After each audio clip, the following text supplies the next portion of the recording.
The first thing a Kingdom Impact company has to do is just be a good business. If you want to go to work, you want to work for a place that's not in chaos. Your job is reasonably secure, it's growing, and you have a chance for you to grow. These basics that every person on earth would agree, yeah, I want to work for a place like that. That's the foundation. And God is a God of excellence. So anybody who likes excellence should love the motive or the example God creates in beauty and excellence. That's foundation. The next layer is what I call brotherly love. And again, all faiths talk about this. Yeah, I want to be treated well, and I want you to love your neighbor as yourself. And I think many of us as Christians think that's enough. Jesus said that's the great commandment is love the Lord your God with all your heart, soul, mind, and strength. But what I would say is that does not differentiate us from other faiths. All faiths say, feed the poor, take care of people, don't lie, don't steal, don't cheat. We call that soul care. And frankly, many businesses are too busy doing the first layer to do the second layer. But what's unique about Christianity is there's some things that only Jesus can do. I cannot do for you what Jesus can. I can't forgive sin. I can't give you a new life. I cannot give you eternal life. I cannot remake you from the inside out. And so in our view, this is my definition that I think is biblical, that God's kingdom is about bringing people into relationship with Him. And the first two layers are not enough.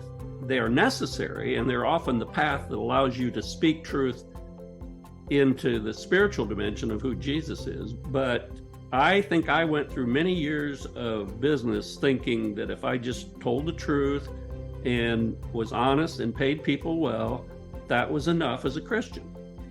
And it is good.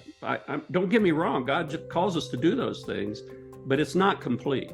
If you don't have a strategy for those who are interested, I don't believe in ramming things down people's throat, but for those who are interested, like Peter says, be ready always to tell the reason for the joy you have in you.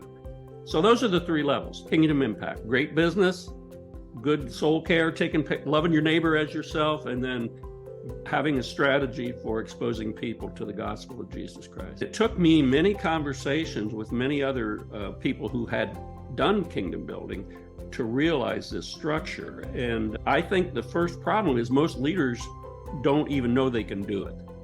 Christians don't really realize that. And secondly, they don't realize what you said about you have to set an objective. If you don't set an objective, then it's an accident. You'll never have a path to doing it. The risk of sharing too many things. One of the most remarkable, mind-changing stories I heard was Frank Harrison III. I don't know if you've ever heard of him. It's Coke Consolidated. Either of you hear that business? Coke Consolidated is a 16,000 employee business. They're the largest distributor of Coca-Cola products in the United States, publicly traded company.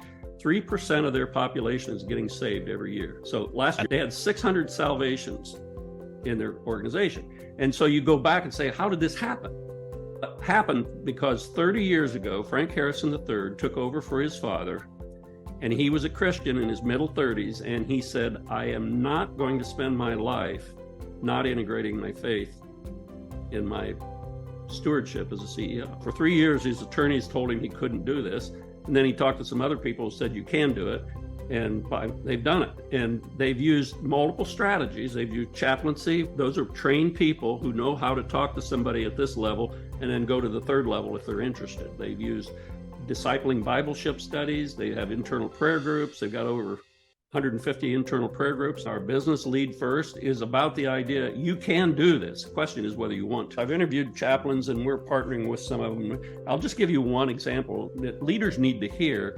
The chaplains are trained to meet somebody where they're at. Some guy gets introduced to the chaplain. He said, I would like to talk to you about some things privately, but he said, I don't want you to ever use the word Jesus, church, Bible. I don't want to hear that stuff. And the chaplain says, no problem. I'll honor that. For 4 years, he did that. He just was the guy's friend. Chaplains talk to them whenever they want to chat. But the guy comes down with cancer. And he says, I appreciate for 4 years you've honored my request. I changed my mind. I want you to tell me about spiritual things. He introduces him to the gospel. The guy gets saved and about 90 days later dies.